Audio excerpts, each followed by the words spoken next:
Hey, Nick, welcome back to part 2 of our conversation about your journey. Glad to have you on today.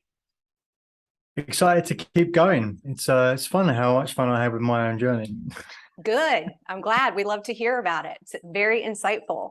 So we had a lot of gold nuggets, I'll say, in our conversation last time. And I won't go into all of them, but I'll give you just like super high level highlights. We were talking about your journey, from London to the Philippines to the US and kind of, what dynamics were at play in those transitions and, what motivated your decisions and all the things that come with that along the way. And we kind of ended around this, topic of you giving the feedback around, finding, what that light is inside of you. Even if you think you don't know what you want, there's that spark and that light around something that's kind of in that gut, and in leaning into that. And it doesn't have to be like a flame. It doesn't have to be a burning bush, so to speak. Just a spark there, and being bold to ask for what you need and go towards that. And then really kind of forming a plan, start putting a plan in place around how to move forward towards those particular things. And I'm already going to add something to that.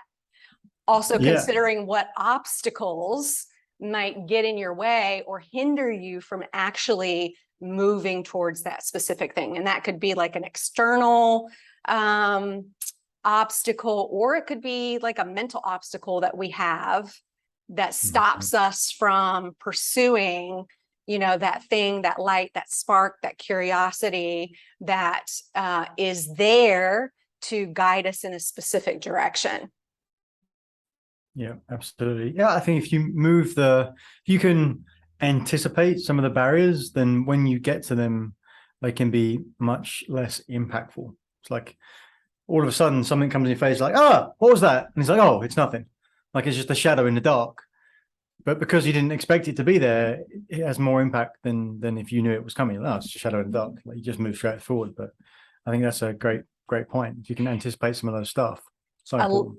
I love the language shadow in the dark. Do you, top of mind, have any examples of when a shadow in the dark has popped up for you?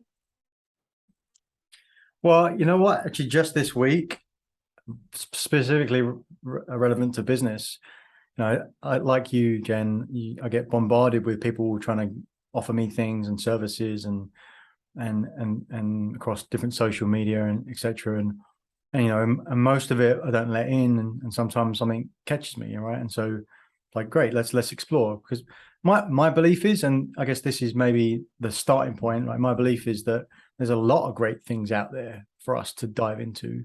There's a lot of people doing a lot of great things, and I think the narrative can be there's a lot of people trying to do stuff that doesn't add any value. It's like I believe most of it does add value. I think most of it is, but you just have to pick what it is and go all in on it. Right. So back to another concept there. If you don't feel like you can go all in on it, no, it won't work. But most people go, no, it didn't work. It's like, were you all in on it? Like, did you say it's going to happen no matter what? If you didn't, then the chances of it working, like, they drop exponentially. So that's my baseline. So when something opens up for me, it sounds interesting. So I keep pushing the door open. Long story short, I decided to work with a company on a trial basis.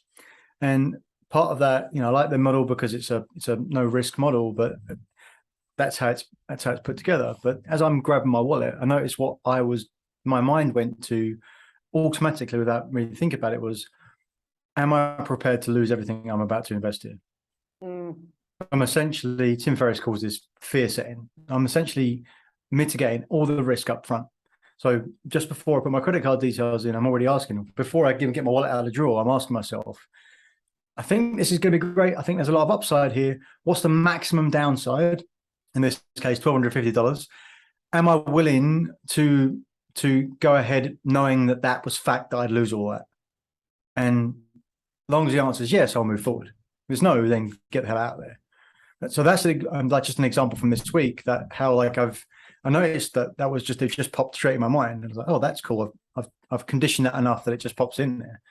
I think that's really powerful, right? Because decisions, you can only judge decisions in the moment that you make them. As soon as you made them, new things happen. and the parameters change and the decision point is different. You can only judge decisions when you make them in the moment, right? If you look back and go, oh, that was a good or bad decision, it's like, that's neither here nor there, right? You can't do anything about that. But so that would be an example for me, how that works right now in my practice here. So you considered the cost of what the outcome, whether or not that monetary value was worth the loss or worth pursuing. And I think that's a huge thing that entrepreneurs have to learn on their journey as well. You know, especially, I'll speak for myself, you know, starting out and going on a journey and thinking I need this and this and this and this, and investing time, effort, energy, and resource, you know, into something only to then learn later, wait a minute, I didn't need to do any of that. And that cost me money, time, energy, emotion, all of that kind of stuff, and then having to back in it, you know, that's part of the learning process anyway, I suppose. But I do like that language around the shadow. Like, what's the thing lurking there that wants to maybe divert your attention, you know, or take you down a path that might be costly in a negative way versus that weighting that healthy risk. Yeah, absolutely. And you can think of it the other way around as well. If you started to list all the things that could go wrong, then that could prevent you taking action as well. Right. So it's got to be, it's got to be done in a way that's balanced with your focus and the lean towards the action, lean towards the new action, new results. But yeah, it's worth thinking about, right? Like, it's intention, it's getting deep. It's what we practice, and like, that's, if I look back in different parts of my life, part of that story, and I think a lot of the stuff seems obvious now. And I think I mentioned this before, right? But it's so amazing to me how it look back now and you can see all these principles at work, and it seems obvious, but at the time, I'm not sure I knew what I was doing. Well, I don't even know what I'm doing now. Like, who's got it all figured out anyway, Jen, huh? No one. You just hope that you're getting better and you're evolving along the way. You know, I just had an experience recently, actually in the past week. It's a similar thing. I'm not going to go into the details of the situation, but I was reflecting back on a decision I had made and realizing, oh, you made that decision because you were under pressure. You had some fear kick in, and you allowed those dynamics to kind of push you into making a choice that actually ended up, it did cost me financially. You know, as well. And, you know, the tendency is to be like, dang it, haven't you learned that yet? You know, but I did kind of feel like it was a last moment of like, okay, that's it. Like that was it. That was like my final lesson. I'm going to get an A on that next time. Like, that's not happening again. So yeah, I totally resonate with that completely. So let me ask you this. So in terms of someone who is in a position where they know something needs to change, whether it's because there's the pain going on or there's the lack they're in a situation, a job or something that just feels dead, you know, or they recognize they have a spark, but they're leaning towards this, like, what do I need to do to move forward? What would be your recommendations to them in, you know, and I'm bringing in the balance of the shadow aspect, and then also not knowing all the details, but still moving forward anyway, right? Like there's that balance of those particular things. So what would be some recommendations that you would have that you've used in order to help get you moving towards something? I really like this reference, even though I'm not from this country and I don't particularly follow the sport, but football here, NFL or American football, as I would call it. If you think about that, the goal always is to get to that next first down, to go to that 10 yards. And right, how do you measure that? It's like those two anchors that are chained together, the chains, right? And they're always 10 yards apart. But you're playing in the game, your field, your life, your business, and it's challenging to know. Like even in that sport, you've got people specifically assigned to know where that is, because if you can't play and know where that is, right? And especially if you're just trying to get that 1 extra yard or that 2 extra yards, like how can you know for sure whether you're in the right spot? It's like, well, sometimes you do know for sure. There's a first down, first start the game, like you can see clearly where it is. Sometimes you're in the middle of it and you don't know if you've got 2 yards or 4 yards. And even if you do, you don't know if you made 2 yards or 4 yards.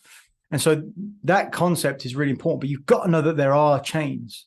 You've got to know that there is where I am and where I want to go, and that those two things are pinned together. And so all you're constantly doing is trying to make the ball go forward, move things up the field, right? You're just trying to get to that next first down. And so that's an important construct to think about anything in terms of success overall. It's like, where am I actually? Like so if I know where I am, then I can kind of know where I want to go if I define where I want to go as well. So the outset work is where am I, what's real, and then it's where do I want to go. And then if it's that place where it's still just the spark, that's where I want to go. It's like it's challenging to see that 10-yard line, right? It's like I think I can see it. But it's knowing that it's always going to exist in that. And sometimes it's going to be really clear and sometimes it's not. And I think that's the biggest place to think about it from a mindset point of view, because the tactics and the tips is just layered on top. But if you're not thinking about it in that construct, then it doesn't really matter about that stuff, because like I do, is just it doesn't matter what strategy we got or tactics we got. If we don't believe we can do it, we won't. I think that's the place I'd start from. Amazing. And I just love the fact that you're actually just used an American football reference instead of football, the real football. Yeah. Now, what do you say to the person who wants to move the ball forward that's by themselves? Oh, so they don't know where the chains are, or they haven't got someone moving the chains for them. Yeah. They can't Do see you the even game. do you even recommend that? Well, I mean, part of this is my belief is I'm so convicted about what we do, Jen. It's like you got to have a coach. I mean, you've got to have someone on the sidelines seeing things that you can't see, because you just can't see them because you're on the sidelines. Can't be in both places at once.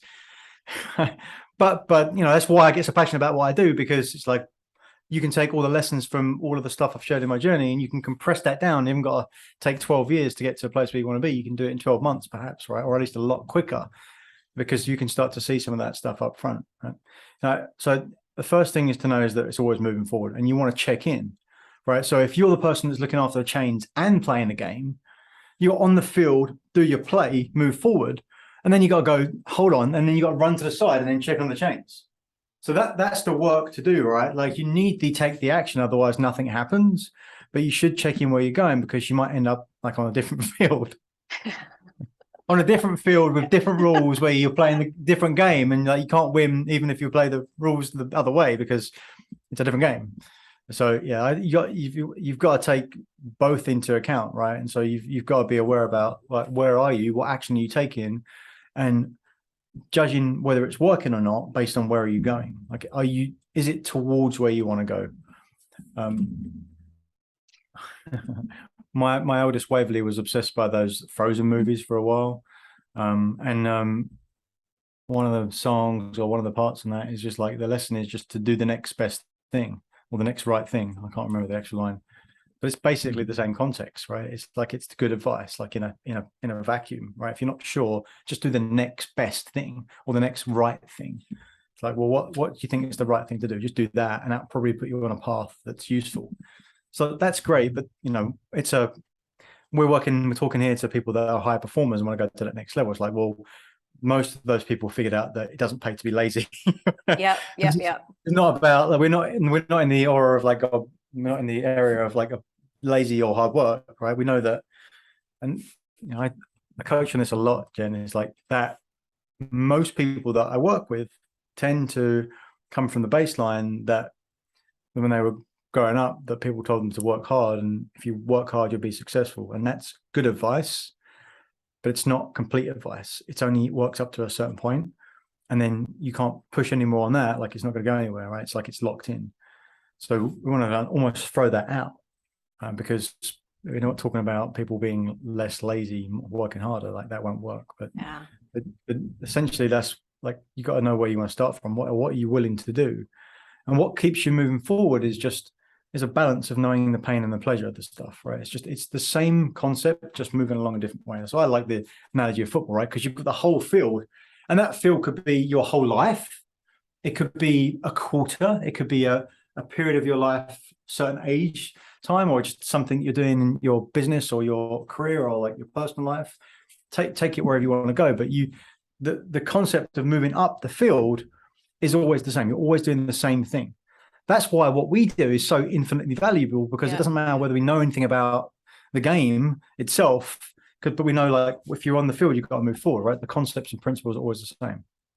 Absolutely. And having that external person that's with you and for you, but also isn't in the emotion with you, isn't the one who's, navigating those specific waters that you're in, is able to objectively look and say, okay, yes, this is where you came. So even in the moments where you're like, I don't think I made any yards, and then you're saying, actually, yes, you did. And you actually did. You went further than you thought that you did, and being able to have that support, on the outside is so important. So go ahead. There's so many examples about this. Like one is, I work with a few financial advisors, and they're very successful. And there's one guy that I'm thinking of. He's been in practice like 30 years. He does very, very well. Has grown up kids, and a great marriage, and he tends to, even still in his maturity of his life and his business, he'll get pulled into what the market's doing. If the market goes down, he has a bad day. Now let me be clear about this. His whole business is sharing with his clients the importance of being in the market and not being reactive to what happens on a day-to-day basis. Yeah, and he can tell, and he knows it intellectually, but he still takes the emotional weight of that being up and down, right? And so, like, he's so attached to that, it's crazy, or can be at least. And so, like, that's kind of a big part of that's really just jumped out for me. Like, that's you mean to be in a place where you're not into that emotion with it. Like, it's privilege of what we do is we're kind of on the sidelines without that. Like, if you can just extend the sports analogy, if you're coaching on the sidelines, you might have a coat on, you might even have like a roof, a seat warmer. Like, if you're on the game and it's like, could be freezing cold and raining, you're not getting any protection from that. And I'd also kind of back to my story, if I may, just because please. It comes into my mind. Part of when I was in the Philippines, having these conversations with myself around what do I want to do, what it's about, what's this spark about, I found myself a couple of mentors that were willing to talk to me about what I wanted and what that was about. A big shift for me, I remember there's this guy who he was Indian, and we were in the Philippines. He was Indian, good guy. He spent a lot of time working in England as well, and he's been in the US as well. So he was just a very well-rounded in his experience and experience in life. And I said to him, like, I want to not be here, right? So same thing with London, right? I want to not be here. Yeah. Not I want to go somewhere. I want to not be here. So I thought, okay, well, how do I make it easiest? Well, I wasn't actually conscious of this question, but the question I was answering for myself was, how do I make it easiest for the leadership around me to put me somewhere else? So I wanted to make it the path of least resistance. So it was good for them, good for me, good for the bank. So what I did was, like, my instinct at the time was to say, I'll go anywhere, and anywhere, quickly as possible. I'll go anywhere. I'll do anything. And maybe slightly reined in by, like, I'd want to go to America, or just somewhere else, somewhere else. And what I thought I was doing was making it easier for them as possible, because there's like all of these different options. But what I realized was, through the exercise that he helped me through, was that by being so broad, it would have made it even harder for them, because they then had to choose for me. I had to be part of that process. And I then experienced the same thing years on when it came to looking at who's your client, who's your ideal client, what's your niche you're looking at. Because my initial reaction was, I can help anyone. What do you mean, who do I want to work with? Like, I can help anyone.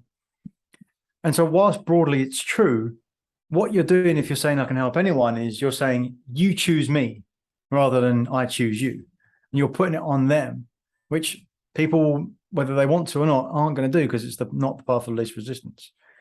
So what I learned from that is to be more specific. And what he really simply just asked me to say, like, create a grid. It's like, just say, here's your top three, what's your top three locations and what are your top three type roles that you would want to have. And that just started to narrow it down a little bit as well. But I want to share that because it's part of that construct. It's part of like when you're in back to the field again, blocking and tackling, that it's challenging to step back and go, okay, where are my chains? Where am I actually going here? Like, do I have a relative endpoint? It could just be the next day or next week or next month, but you don't know what it is.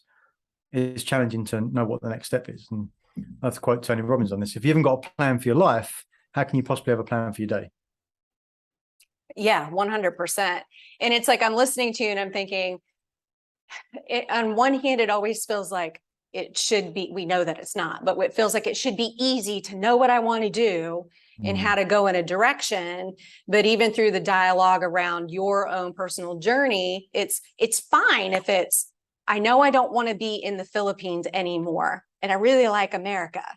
I was thinking like, okay, it's not always the reason why it doesn't happen for most people, or I shouldn't say most people, a broad grouping of people, is because it is a little bit more complex than just saying, I don't want this. It's actually being able to do what you're saying and start to narrow down some options that allow you to have those benchmarks, to know where that yardage is. So you're moving towards something specific.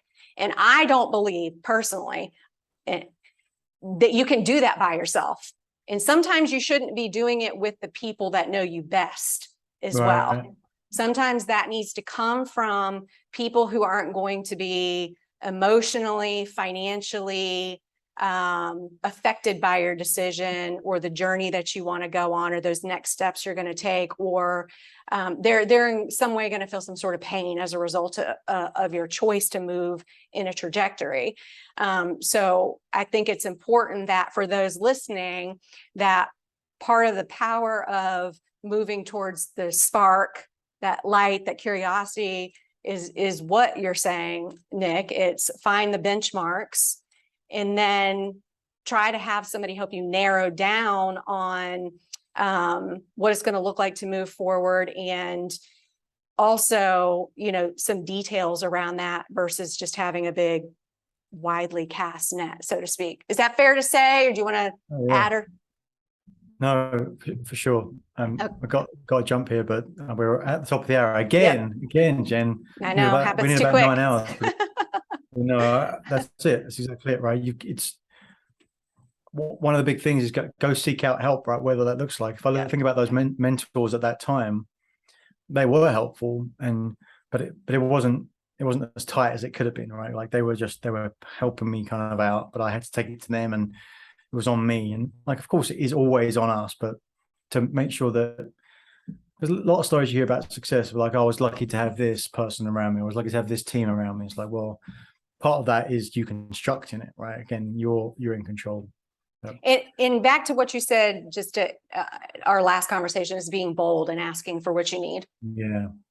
As well. So thanks for joining us today and for providing some additional helpful tips for us in movement forward. And we'll have information below to contact Nick or any resources that we might find valuable for you. And Nick, I look forward to talking to you again soon. Yay. Thanks, Jen. Take care. Bye.